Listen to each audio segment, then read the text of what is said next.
Mein Name ist Marcel Fetzer, ich bin der technische Leiter der Firma Kunststoffpackungen AG.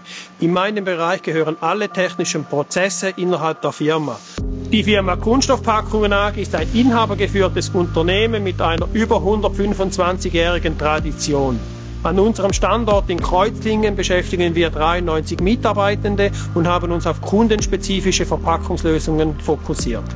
Wir produzieren Hohlkörper von 5 bis 1500 Milliliter Volumen, wie auch Kanülen, Verschlüsse und ganze Verpackungslösungen.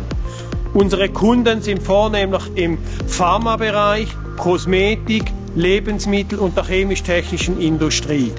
Wir liefern weltweit auch unter ISO-Klasse 7 Reinraum.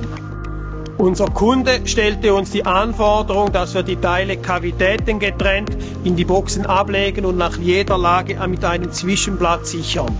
Dies wird normalerweise von Hand erledigt und wir haben uns zum Ziel gesetzt, diese Aufgabe zu automatisieren.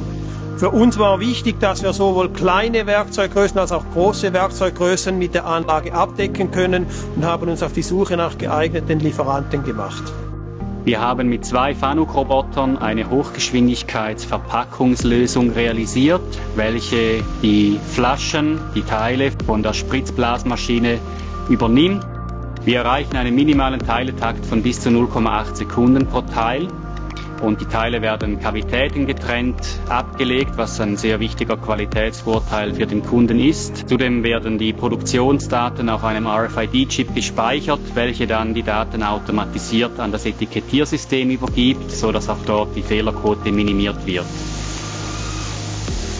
Zwischen den Lagen wird eine Schaumstofffolie eingelegt, welche ebenfalls vollautomatisch ab Rolle zugeführt und eingelegt wird. Für die Qualitätssicherung können Prüfteile angefordert werden, welche in eine separate Schublade ausgegeben werden. Dank dem Einsatz von 2 Robotern von Fanuc erreichen wir ein Höchstmaß an Flexibilität, was für die verschiedenen Produktetypen und Prozesse erforderlich war. Durch die Verpackungsanlage mit den beiden Robotern können wir die Herstellanlage autonom betreiben.